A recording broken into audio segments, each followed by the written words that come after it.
Thank you for joining Wars of the Roses. And this is Royal Master from the Encyclopedia of Freemasonry by Albert G. Mackey. Royal Master, the 8th degree of the American Rite, and the first of the degrees conferred in a council of royal and select masters. Its officers are a Thrice Illustrious Grand Master, representing King Solomon, Illustrious Hiram of Tyre, Principal Conductor of the Works, representing Hiram Abif, Master of the Exchequer, Master of Finances, Captain of the Guards, Conductor of the Council and Steward. The place of meeting is called the Council Chamber and represents the private apartment of King Solomon, in which he is said to have met for consultation with his two colleagues during the construction of the temple. Candidates who receive this degree are said to be honored with the degree of Royal Master. Its symbolic colors are black and red, the former significant of grief and the latter of martyrdom, and both referring to the chief builder of the temple. The events recorded in this degree, looking at them in a legendary point of view, must have occurred at the building of the first temple. And during that brief period of time after the death of the builder, which is embraced between the discovery of his body and its Masonic interment. In all the initiations into the mysteries of the ancient world, there was, as it is well known to scholars, a legend of the violent death of some distinguished personage, to whose memory the particular mystery was consecrated of the concealment of the body and of its subsequent discovery.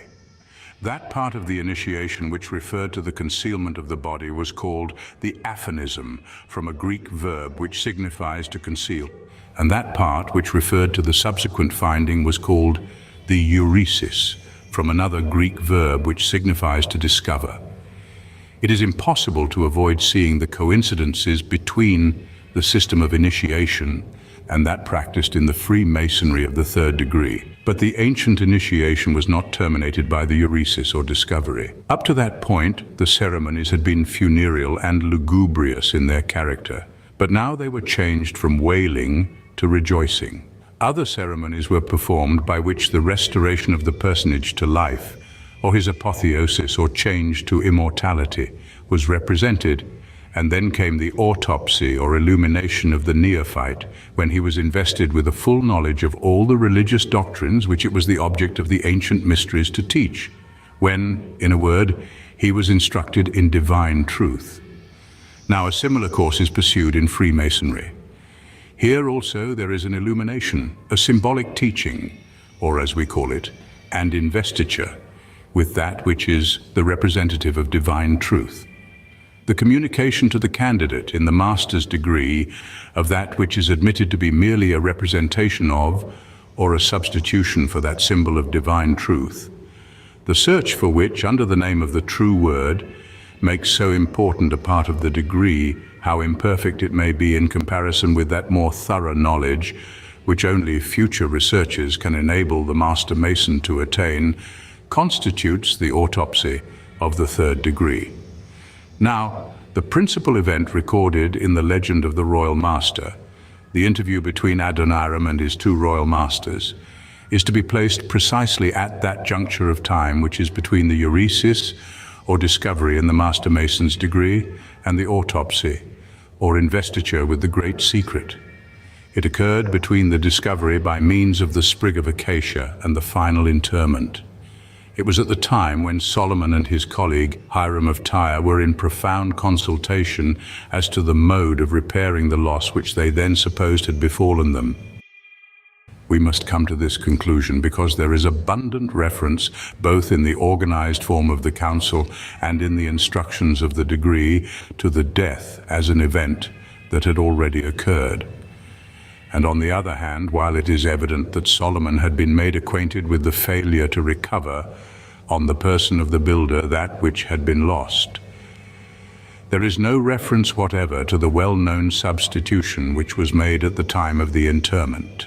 If, therefore, as is admitted by all Masonic ritualists, the substitution was precedent and preliminary to the establishment of the Master Mason's degree, it is evident that at the time that the degree of Royal Master is said to have been founded in the ancient temple by our first most excellent Grand Master, all persons present except the first and second officers must have been merely fellow craft masons. In compliance with this tradition, therefore, a royal master is at this day supposed to represent a fellow craft in the search, and making his demand for that reward which was to elevate him to the rank of a master mason. If from the legendary history we proceed to the symbolism of the degree, we shall find that, brief and simple as are the ceremonies, they present the great Masonic idea of the laborer seeking for his reward. Throughout all the symbolism of Masonry, from the first to the last degree, the search for the word has been considered but as a symbolic expression for the search after truth. The attainment of this truth has always been acknowledged to be the great object and design of all Masonic labor. Divine truth, the knowledge of God, concealed in the old Kabbalistic doctrine under the symbol of his ineffable name, and typified in the Masonic system under the mystical expression of the true word, is the reward proposed to every Freemason who has faithfully wrought his task. It is, in short, the master's wages. Now all this is beautifully symbolized in the degree of Royal Master. The reward had been promised, and the time had now come, as Adoniram thought, when the promise was to be redeemed, and the true word, divine truth, was to be imparted. Hence, in the person of Adoniram, or the Royal Master, we see symbolized the speculative craftsman who, having labored to complete his spiritual temple, comes to the Divine Master that he may receive his reward, and that his labor may be consummated by the acquisition of truth. But the temple that he had been building is the temple of this life, that first temple which must be destroyed by death, that the second temple of the future life may be built on its foundations. And in this first temple, the truth cannot be found. We must be contented with its substitute. Thank you for watching, and please don't forget to share, like, subscribe, and comment. And if you can, please consider donating to Wars of the Roses. Links to PayPal and Patreon are in the description. Thank you so very much.